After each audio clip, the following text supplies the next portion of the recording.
Hi friends, Teresa and Mark here from Out of Office Camping. Mark's actually behind the camera, so he is here.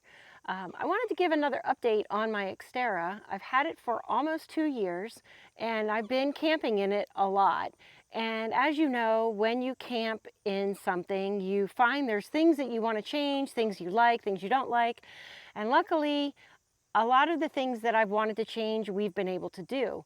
One of them was I was having an issue with storage.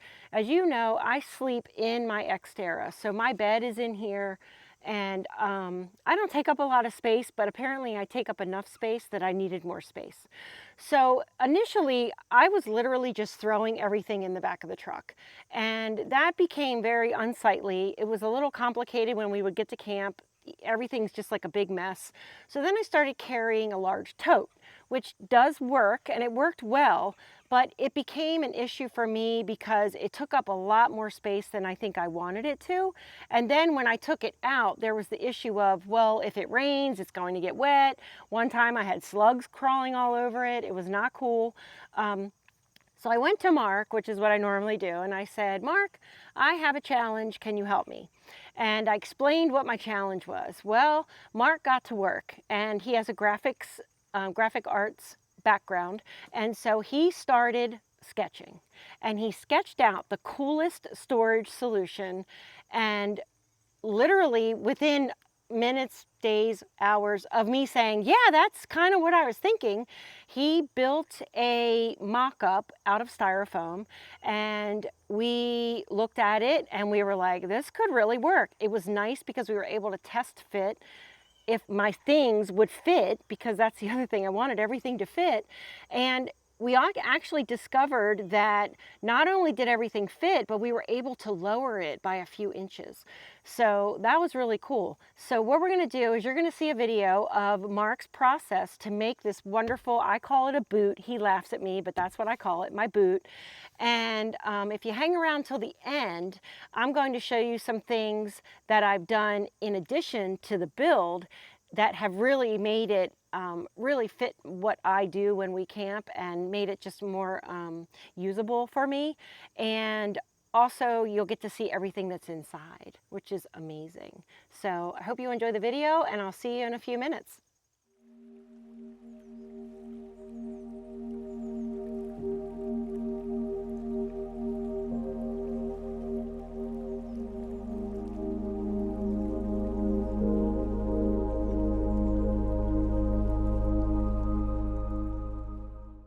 So as seen in the start of the video, this is the green insulation board. This is 1/2 inch. Picked this up from a home improvement store. I like this over cardboard because it just keeps its shape fairly flat. Cardboard, sometimes you can't really, if you can find somebody that has a material that's fairly thick that you can cut. But I like this because with an X-Acto blade you can cut it really easily. And then I just use the blue tape to tape everything together. So it really makes it simple to assemble your mock-ups, and that's what I like about it. And then I can also repurpose it or reuse it as I'm doing different builds further down. But the X-Acto blade just makes it really easy to cut it and get the shapes that you want, and then it gives you a really good sense of what things look like. So that's what I like to start with, and then sometimes I'll improvise with a little bit of cardboard, or if I need some cardboard to make certain sections of the build or add to the build, I can do that. For Teresa's build, we're going to be using this 5/16 plywood, which is a 5-layer. Now this came out of I believe a Mercedes Sprinter van, because it does have stickers on the bottom. A buddy of mine was working at a van shop that specialized in doing build outs for campers, and they would just take the stock floors and remove them so they could do their builds. But what's really neat with this is that it's 5 layers of plywood. He said it's like a marine grade, but you have your texture on the top, which keeps everything from slipping, and it's already finished. And then on the back, and you can see the 5 layers there, which is pretty amazing for such a thin piece of wood. And then on the back, it has a special coating, I believe, is what he was telling me.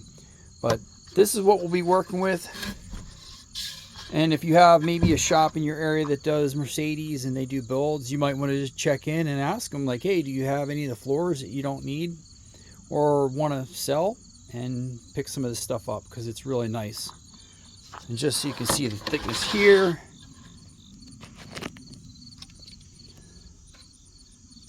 it's kind of hard to see it on camera. 5/16 to be exact. There we go, 5/16. All right, so let's get into the build. So I want to take a moment to share what we're getting into here. Basically, our good friend Ken, who does fine cabinetry, suggested flipping over whatever you're cutting using the jigsaw here, and that way your rough edge is on the inside, so the bottom side is our clean side. So basically cutting on the back side was his tip. I also created my own like makeshift track, and just to kind of talk about what we are doing here is this is going to be 37.5 inches lengthwise, and then the walls will actually, like these, will actually sit on the inside of this long face 37. So we're basically going to start with that. Also, good friend Ken reminded me of the flexible ruler, which I forgot I had from drafting, and this will help me. I've already kind of cut the styrofoam to what I think it should be, but this is going to really allow me to basically get a little bit nicer curve there. So this is about 11.5 inches there. The height of this is 16.5. I haven't quite figured out how I'm doing the top. I think the back side over there was like 15 and something. So I'm going to go ahead and get this cut. I basically worked off of one edge. This edge right here, which was square. The side edges aren't too far off, but this edge was actually square. So all my measurements are off of this edge, and then I'm cutting that way. So this would be a 16.5 inch piece that's 37.5 inches right here, the first cut, and then a second cut will be over there, and then those would be like the two side wings, and then I'll figure out basically what we're doing with the cap next at the top. So we got our first piece cut, the 37.5 inches by 16.5, and you can see with the texture, this is once again a van floor. Might have come out of a Mercedes or Ford. I believe probably Mercedes, because the sticker on the back is obviously in German. But anyway, this is the texture. So we're going to do, once again, the aluminum angle on the edges here. And then I'm still trying to figure out what I want to do at the top. I think I'm going to maybe have the top kind of sit on there, but then also do the angle so to be just framed out with the angle on all three sides. And then that way kind of creates like a almost like a lip that it can kind of grab, and then on the inside you can put like a block of wood or something so it sits on there, or do some stuff with some magnets. So that's kind of what we're thinking. So next, going to get on to the two sides and kind of go from there.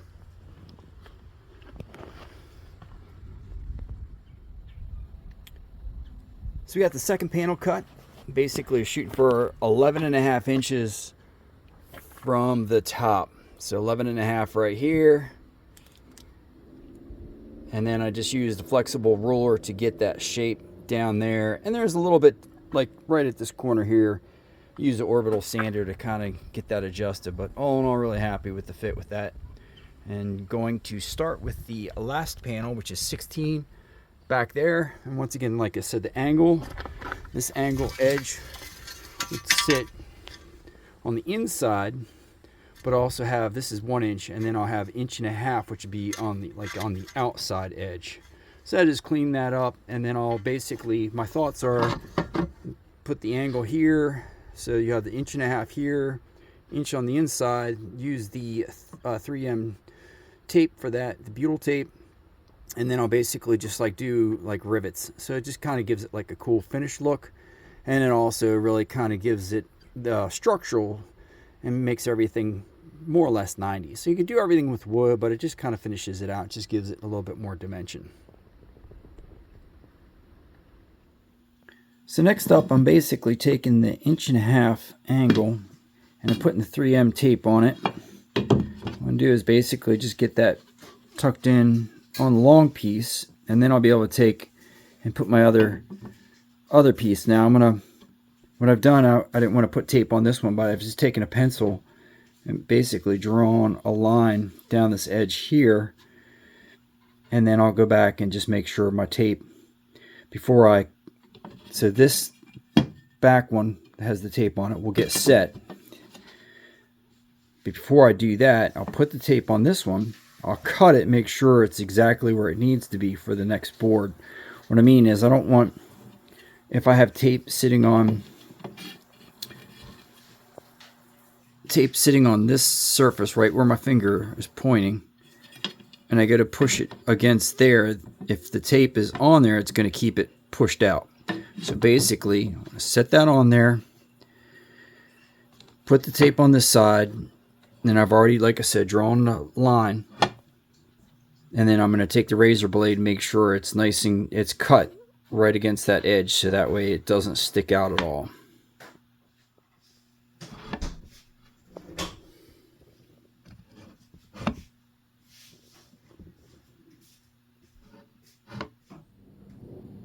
One of the things I'm working on here is a base plate to lock everything down. Basically bent 1/8 aluminum. This is about 36 inches, 36.5 inches on the inside, so it should come out to about, on the outside, because it's 1/8, should come out to 36 3/4, which is basically the inside wall of the box. So basically, right in here, measurements from here to there on the inside is 36 3/4. So this board right here is kind of, it's bowing a bit, and you know, it's just the nature of the board, so just kind of have to work with it. But what I'm trying to do is take advantage of the track down here. I'm going to make some fasteners that sit in that track, which basically I can put the hardware in to lock down. So the plate's going to sit like right here attached to this wall, and then I did like a little cutout around here. So I'm going to go ahead and get that sit in there and see how that looks. Alright, so I just set the piece of metal in there.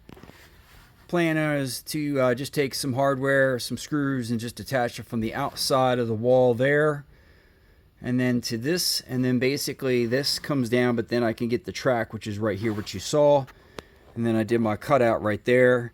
And then I worked off of this line here, so I basically measured from that line across and did like 7.5 inches there.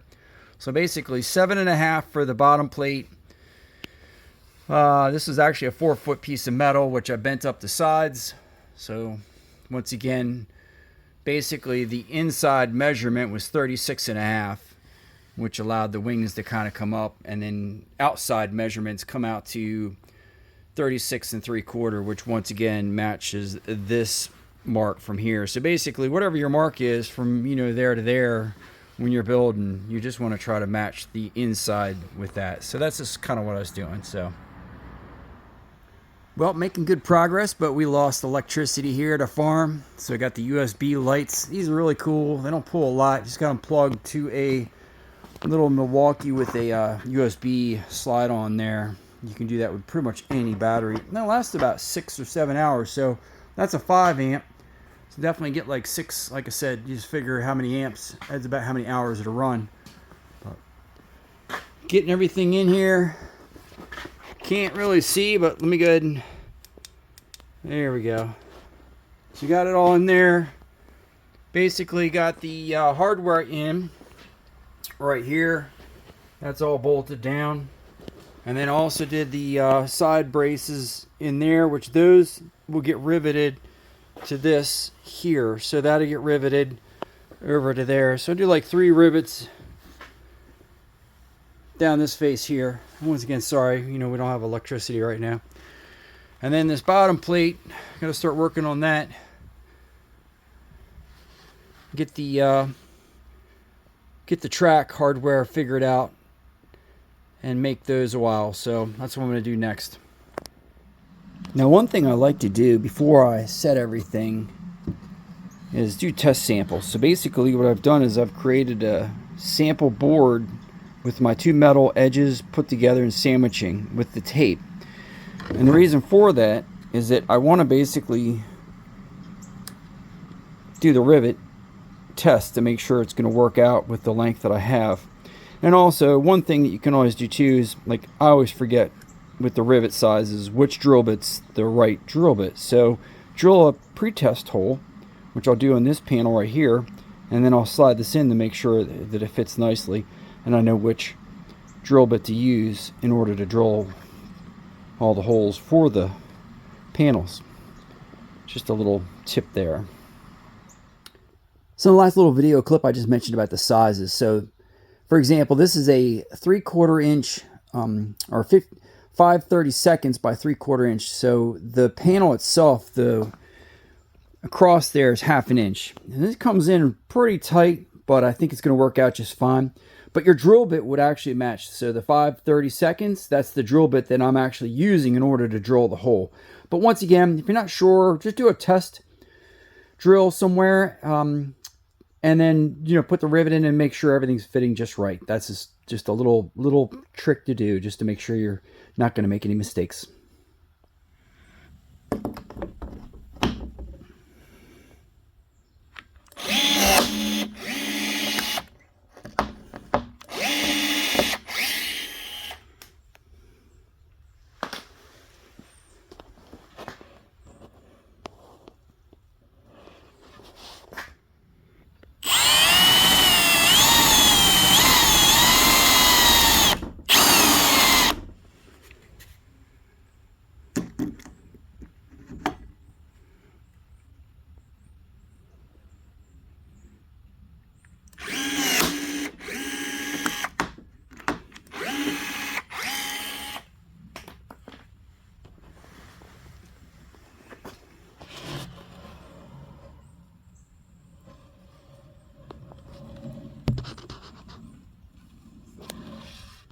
Now you may have also noticed with this build, I'm using some clamps and then also using these vice grips for welding, more or less. Now I'll put tape or use a piece of cardboard to protect the surfaces, like right here.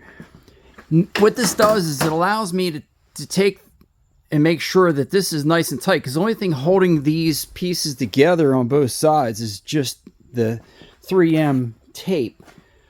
So basically, by clamping, when I go ahead and drill, it won't push out the other side as I'm starting to drill through. So it keeps it kind of, it keeps them sandwiched, and then it keeps it from the other panel popping off. So that's just another little thing that I'm doing here to help with the with this build, to make it easier. Now I learned that came to my mind when I realized, when I did my test piece, that the back popped off because the tape wasn't strong enough. So just one of those things that just like, oh, okay, yeah, I need to do that. So I just wanted to share that. And while I'm thinking of it, I'm drilling these holes. When I marked everything out, I use a center punch. You can use like a nail with a hammer, and it just allows the drill bit to kind of sit in there. So the center punch, it's going to probably be hard for me to do this, but let me see if I can. So I'll show you on a test piece of metal here.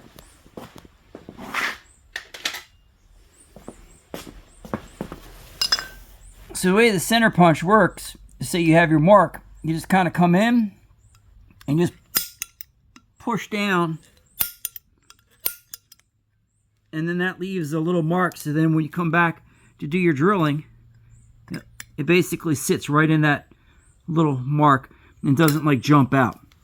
So that's a really helpful tool.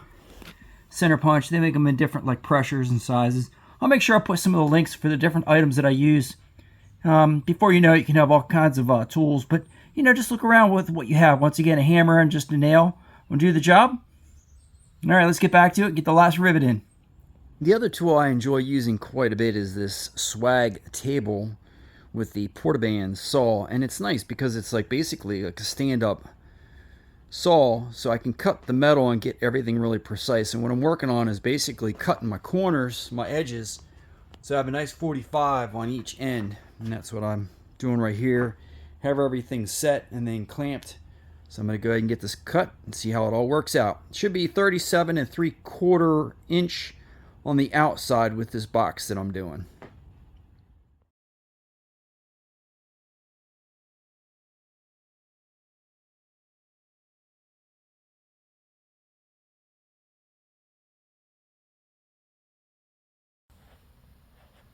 All right, so I wanted to take a moment, get everyone caught up where we're at here with the design.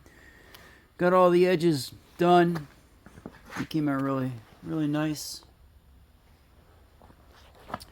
One thing I wanted to talk about, so basically what I have in my head with my idea and the design is, this is in theory, what the box edge is. So what I'm doing is I have two pieces that are cut. I actually have three. I've determined what the lengths are that I want to do. So these sit on, so basically this is going to get permanently attached like on the inside. And so that it can, so I'll tape that, and then the plan is to try to rivet it. I don't know how much room I have, but I'm going to try to rivet it. 2 rivets. So what I've done is I've just gone ahead and figured out the size. I've done a center line, so once I kind of get that center, the other side is actually marked where it's basically I'm coming in. Like, so this one's only going to have 2 rivets on this one. I only really need to do 3 on this because it's basically just to try to like sandwich as like to catch the edge of the box. That's the idea. So I don't really need a lot of metal here, but it's also going to help because like the back sections of these walls kind of like on the box, they kind of like bow in or bow out, mainly bow in on the back. The front one here actually bows out, so by doing that it's going to actually pull it back in. And also the benefits are with the box having a little bit of bow, it's actually going to put a little bit more friction on this edge, so when you go to slide it down on there, it's going to be a tighter fit, so it really can't move around or be easily just come off. So that's the idea. I'm going to go ahead and get this taped up, put the tape on, and then do a test sample with a piece of angle on both sides and a piece of wood, and then do a rivet test to see how that works out. Okay, so I got the first one attached with the rivets up here. Once again, had it marked out. I came in, actually I found with this wood that I was working with after doing a test, 1/4 inch in pretty much got me a really good spot. Let me go ahead and open this up. And remember, I was saying like this section right here is actually pushed back in. So the cool thing is with this lid, it actually grabs it. So let's go ahead and hang on a second. Let me flip this over. Okay, so what you can see here is basically I have it riveted.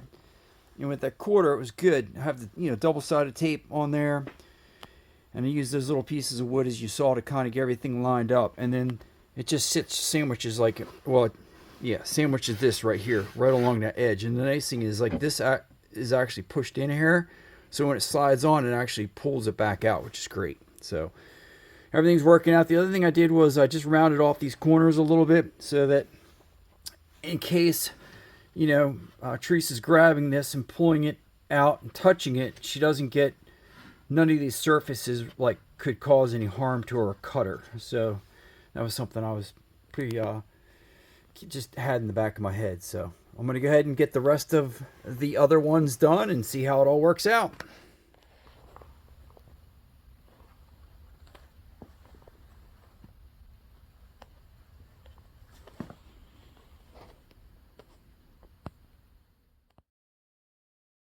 All right, so I hope you really enjoyed that, and maybe it gave you some ideas for things that you could do with your own rig.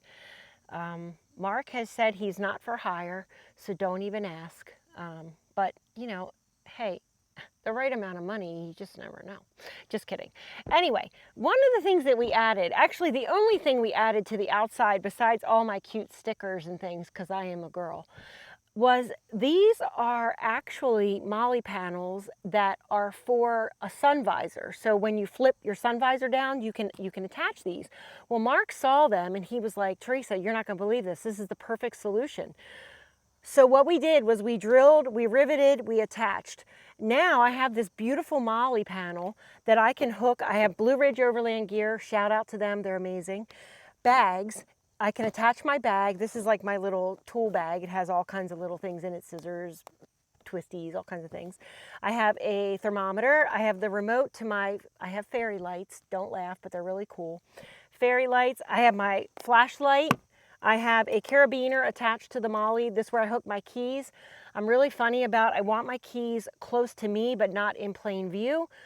Because, you know, I don't want somebody to just walk up and take my keys off my dashboard. So my keys go here. I have extra straps. These are Velcro straps that we use for various things. We also attached my fire extinguisher so that it's easy to grab. I added a second MOLLE over here, and this bag has a lot of my toiletries, so baby wipes, things like that. I also plan on attaching my bear spray there so that it's, again, it's close to me. This is where I sleep, and I want these things nearby.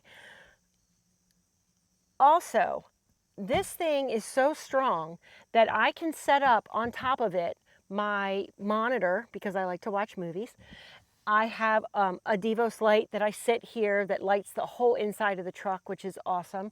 And I have a Bluetti power station that weighs a little over 20 pounds, and it sits in the back and there's no problems. So it's nice because not only do I have storage, but I have a nice flat surface that is strong enough to hold things. So like my glasses case, if I want to throw a chapstick up there, you know, I am a girl. Anyway, so it's kind of cool because I'm really big into things that solve a problem, but then also create other opportunities to solve problems. And this did. So I wanted you to see that because I think it's really neat, and it has really helped me a lot because it's gotten bags out of areas that were either hard to reach or they were in the way. This way they're not in the way and they're easy to reach. But I know what you really stayed around to see. You want to see what's inside the storage container. The boot. I'll meet you around back and I'll show you.